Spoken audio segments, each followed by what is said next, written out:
नमस्कार, स्वागत है आपका ओमान न्यूज़ हिंदी में। एक बार फिर से रॉयल ओमान पुलिस ने अल-दखलिया गवर्नमेंट से कुछ लोगों के समूह को गिरफ्तार किया है और इनके पास से 20,000 ओमानी रियाल से अधिक के नकली नोट बरामद हुए हैं। और ये जो नोट हैं उसमें केवल 20 ओमानी रियाल और 50 ओमानी रियाल की गड्डियाँ शामिल थी। साथ में नकली नोट छापने के जो उपकरण हैं वो भी भारी मात्रा में बरामद हुआ। हालांकि इस मामले की जाँच अभी भी चल रही है, लेकिन ये ओमान की अर्थव्यवस्था को कहीं ना कहीं कमज़ोर कर रहे थे और इनका जो रैकेट है वो इंटरनेशनल कनेक्शन इसमें जुड़ा हुआ लगता है। हालांकि जैसे ही इसमें जांच कंप्लीट हो जाएगी, आने वाले अपडेट के बारे में आपको हम ज़रूर बताएंगे। ओमान में कोविड संक्रमण का जो डेली रिपोर्ट आता है वो पिछले 10 दिनों से प्रकाशित नहीं हो रहा था, क्योंकि गवर्नमेंट चाहती थी कि छुट्टियों के दौरान लोग टेंशन न लें, स्ट्रेस न लें, इसके लिए इन आंकड़ों को प्रकाशित नहीं किया जा रहा है। पिछले 10 दिनों का आंकड़ा मिनिस्ट्री ऑफ हेल्थ ने जारी किया है, जिसमें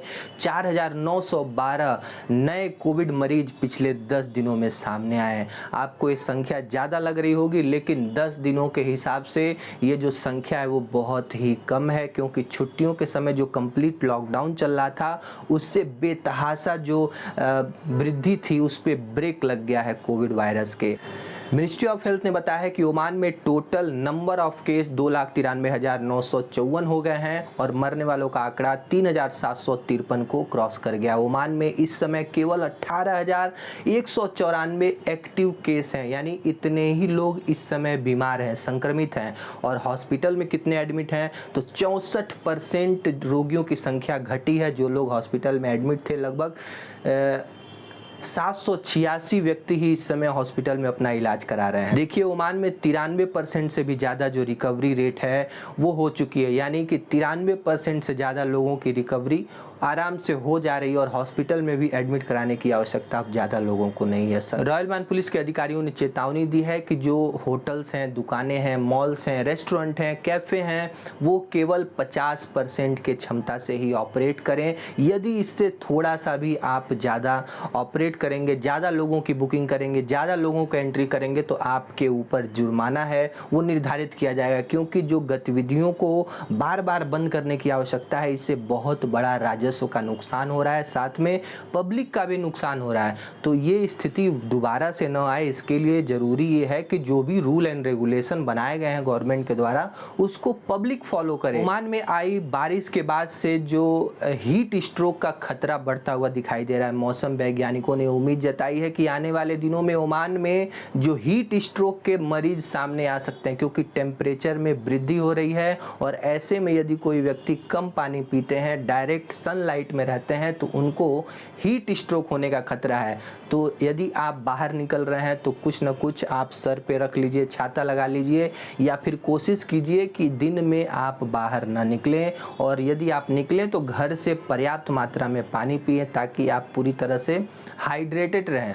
मिनिस्ट्री ऑफ हेल्थ के विशेषज्ञों ने बताया है कि जिस तरह से सल्तनत में लॉकडाउन किया जा रहा है, रात के समय गतिविधियों को बंद किया जा रहा है, और इसका फ़ायदा आने वाले 2 सप्ताह के बाद दिखाई देगा। अभी फिलहाल में तो दिखाई दिया है कि कहीं ना कहीं जो केसेस हैं वो कम हुए हैं।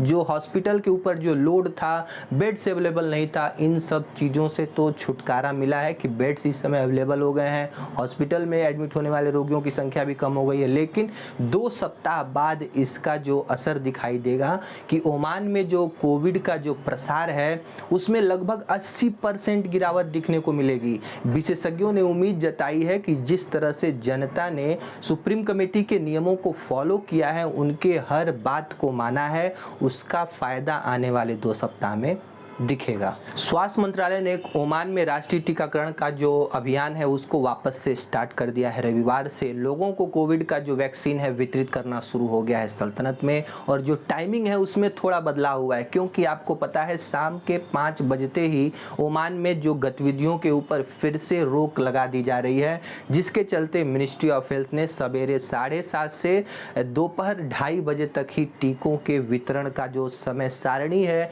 इसको शेड्यूल किया है। कोविड महामारी के बीच में सल्तनत में जिस तरह से युवाओं को नौकरी की आवश्यकता थी, इसको पूरा करने के लिए श्रम मंत्रालय ने लगभग जून और जुलाई के महीने में 2155 नई नौकरियों को रोल आउट किया था। मार्केट में इसके लिए वैकेंसी निकाली गई थी और मंत्रालय ने बताया है कि आने वाले समय में सार्वजनिक और निजी क्षेत्रों में 32,000 नौकरियां हम ओमानी लोगों के लिए जनरेट करेंगे। धीरे धीरे इसको लोगों के लिए प्रस्तुत करेंगे। महामहिम सुल्तान हैतम बिन तारिक ने मालदीव के राष्ट्रीय दिवस के अवसर पर उनके राष्ट्रपति इब्राहिम मोहम्मद को शुभकामना संदेश भेजा है और अपने संदेश में महामहिम ने उनके अच्छे स्वास्थ्य, खुशी और उनके देश के लोगों के प्रगति और समृद्धि की कामना की है।